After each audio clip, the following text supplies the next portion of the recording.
6 once political foes Helen Clarkson and Sir Jong-un arrived in Beijing together this week to attend a military parade hosted by the Chinese President Xi Jinping. The parade was also attended by Russian President Vladimir Putin and North Korean leader Kim Jong-un. So what were Clark and Key doing there? To explain, we're joined by University of Otago International Relations Professor Robert Patman. Morena, Professor Patman, as always, lovely to have you on the program. Brenda, Jenny May. Two of our most high-profile former Prime Ministers were there. Why? I think for two essential reasons.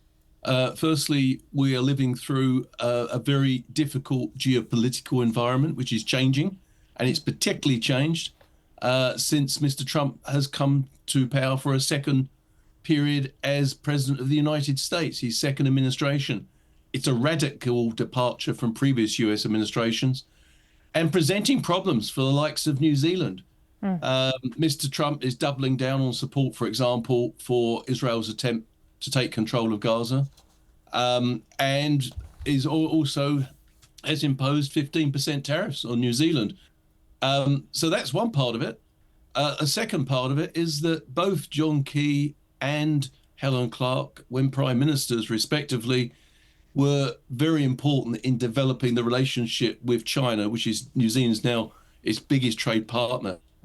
Given the previous factor, that is a geopolitical environment in which we do not share the same worldview as either the Trump administration or the Chinese authoritarian state or the dictatorship in China, I think both John Key and Helen Clark decided on balance it was best to maintain a channel of communication.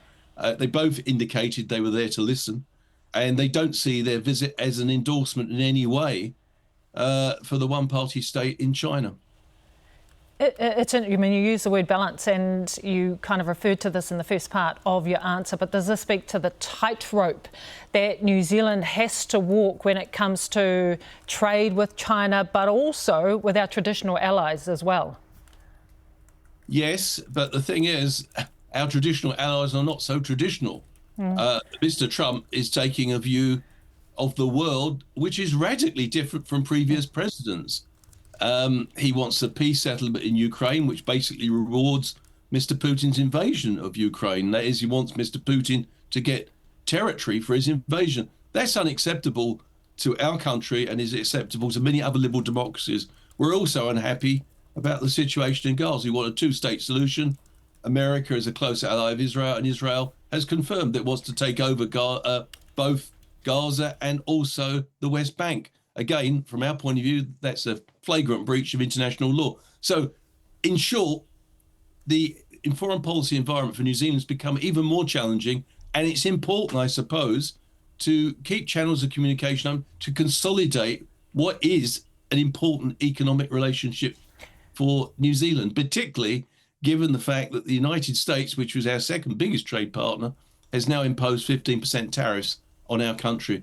I think the other thing here, Jenny May, which we mustn't lose sight of, I think both John Key and Helen Clark, who are private citizens, I think they both paid their own way there. They are probably conscious, like any government in this country, that we need to economically diversify. There were some states meeting at the Shanghai Cooperation Organization and attending the Victory Parade in Beijing, such as Malaysia, a country which is a priority for New Zealand to develop further economic and political ties with. So I think all in all, it was an attempt not only to keep the relationship with China, if you like, intact and not be seen as aligning with the Trump administration, but also an important way of developing links with other countries which we may have plans to develop our economic ties with. I feel like there's one thing that hasn't been talked about recently, and does being there risk overlooking China's human rights record? Well, there's always that risk. We've had that risk since we signed a free trade agreement with China back in 2008. We knew China was a dictatorship then. We know it is now. You can't really pick and choose your trade partners purely on their politics. But I think at the moment, New Zealand finds itself in a tough spot. We are desperately trying to diversify our export markets. And I think, maintaining what we have, that is a free trade agreement with China, is part of that effort. But, it should be pointed out the United States, as well as imposing tariffs on us, has never given us a free trade agreement. Not given us, but never been prepared to sign one. They didn't join the Trans-Pacific Partnership.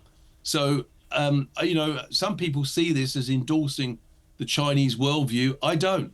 I think it's part of an independent foreign policy where we're trying to navigate a difficult environment and protect our national interests in the process.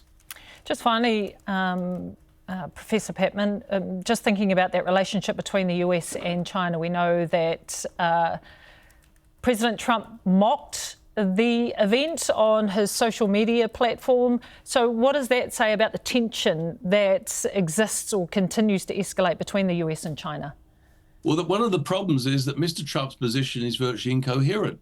He made a mocking attempt, and he made the comment that, Xi Jinping, Vladimir Putin, Kim Jong-un will be conspiring against the United States. But he says very nice things about each of the leaders. And if you look at his approach to Ukraine, it refuses to get tough with the person which has invaded Ukraine, which is Vladimir Putin. So it's all very well making sarcastic comments on the social media. You actually have to take actions. And what the Ukrainians want to see is a president doesn't make sarcastic comments on the social media. They would like much more support so they can eject an invading force from their country, which he's been very reluctant to do. Professor Robert Patman, as always, a pleasure to have you on the program. Really appreciate your time. Thank you. Thanks.